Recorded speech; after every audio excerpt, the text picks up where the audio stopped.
देखिए आज हमने जो प्राचार्य महोदय हैं उनके साथ में मिलके और एचओडी साहब के साथ में मिलके चिल्ड्रन हॉस्पिटल का काफ़ी व्यापक निरीक्षण किया है। और हमारा लगातार ये प्रयास है कि जो सरकारी सेवाएँ हैं स्वास्थ्य के क्षेत्र में, उसमें हम लोग उत्कृष्टता के पैमाने पे खरा उतरें। उसी को लेकर ये इंस्पेक्शन किया गया है। काफ़ी चीज़ें ठीक मिली है, लेकिन काफ़ी कमियाँ भी यहाँ पर मिली हैं। और उसके लिए अभी हम लोग डिटेल में एक टाइमलाइन के साथ में मैं निर्देश दूँगा यहाँ पे प्रिंसिपल मैडम भी हैं एचओडी को, कि जॉइंटली वो इन सब चीज़ों को ठीक कराएँ। चूँकि गर्मी का टाइम है, कुछ एक वार्ड में जहाँ पे एसी खराब थे, एसी ठीक होने चाहिए। जहाँ पे पूरी तरह कंडम हो गए हैं, उसको हटा के नए लगने चाहिए। गैलरी में जहाँ तीमारदार बैठते हैं, चूँकि ये एक तरीके से मंडलीय अस्पताल की भी श्रेणी की तरह काम करता है। और आस-पास के जो मैं इंटरेक्शन कर रहा था, आप सबने देखा होगा कि अन्य जनपदों के लोग भी यहाँ पर आते हैं। तो प्रेशर ज़्यादा है, तो उसको लेके तीमारदारों को भी सुविधा रहे गर्मी को देखते हुए, गैलरी में हर जगह कूलर की व्यवस्था की जाए, वाटर कूलर की व्यवस्था की जाए, टॉयलेट्स के जो गेट क्षतिग्रस्त हो गए हैं, उनको ठीक कराने के लिए। और कहीं पे जहाँ पे व्हाइट वॉश होना है, व्हाइट वॉश के निर्देश दिए गए हैं। जहाँ पुरानी मशीनें हैं जो कि अब यूज़ नहीं होती हैं, उन सबको हटा के और जो नई मशीन्स हैं, उनका उपयोग करने के भी निर्देश हम लोग दे रहे हैं। तो बहुत डिटेल इंस्पेक्शन नोट इसका बनेगा टाइमलाइन के साथ में, और अगले 10 से 15 दिन में आप यहाँ पे काफ़ी व्यापक बदलाव देखेंगे। डॉक्टर्स की भी सुविधा हो, उनको भी बैठने में आराम हो, ओपीडी में जो डॉक्टर्स बैठते हैं, मरीज़ आते हैं, उनको भी आराम हो, तो उसके लिए भी हम लोग सुविधाएँ बढ़ाएँगे यहाँ पे।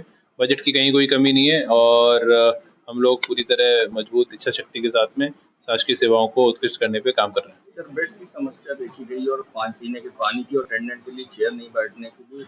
अटेंडेंट के लिए चेयर है, लेकिन जहाँ पे चूँकि मैंने कहा कि प्रेशर ज़्यादा है, तो जहाँ कम है उसको भी अभी बढ़ाएँगे हम लोग। और जहाँ पे बेड कम है, चूँकि 7 वार्ड हैं, सभी वार्ड में बेड तो पूरे-पूरे भरे हुए हैं, आप सबने भी देखा होगा। लेकिन प्रेशर ज़्यादा है, तो इसलिए अभी लगभग 2 माह में जो एसआरएन हॉस्पिटल है उसके कैंपस में भी चिल्ड्रन हॉस्पिटल हमारा यहाँ से ट्रांसफ़र हो जाएगा।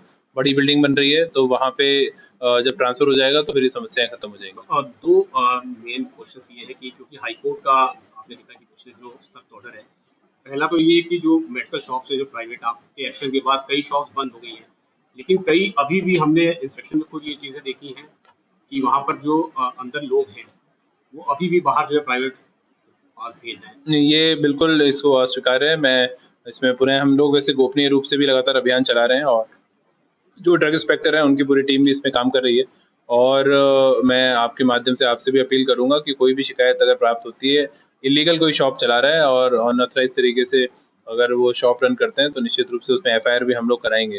तो ये हम बहुत स्पष्ट हैं, किसी भी तरीके की जो एमआर घूमते थे सरकारी अस्पतालों में, कोई उसकी आवश्यकता नहीं है। सभी मैंने डिटेल में कल जिला स्वास्थ्य समिति की बैठक में भी सभी पीएचसी, सीएचसी और जो हमारे डिस्ट्रिक्ट के 5 प्रमुख अस्पताल हैं, सभी को मैंने निर्देशित किया है कि कोई मेडिकल रिप्रेजेंटेटिव सरकारी अस्पतालों में नज़र ना आए, दलाल ना नज़र आएँ, प्राइवेट एम्बुलेंस ना नज़र आएँ, इसकी ज़िम्मेदारी एचओडी की होगी। और एचओडी उसको ठीक कराएँ, और अगर कहीं पे उन्हें दिक्कत आती है तो हमें बताएँ, बताएँगे भी नहीं। और अगर वहाँ पे ये गैर कानूनी गतिविधियाँ चलेंगी, तो उनकी भी हम ज़िम्मेदारी तय करेंगे। तो काफ़ी व्यापक सुधार अभी आया है, अभी और सुधार जो अपेक्षित है उसको हम लाएँगे। कुछ ये भी था कि जो गवर्नमेंट ऑफिस से आप की तरफ से वो अपनी जाँच कराई जा रही है। हाँ, बिल्कुल वो कराई जा रही है, ये बिल्कुल वो अभी वो लगातार चलेगी।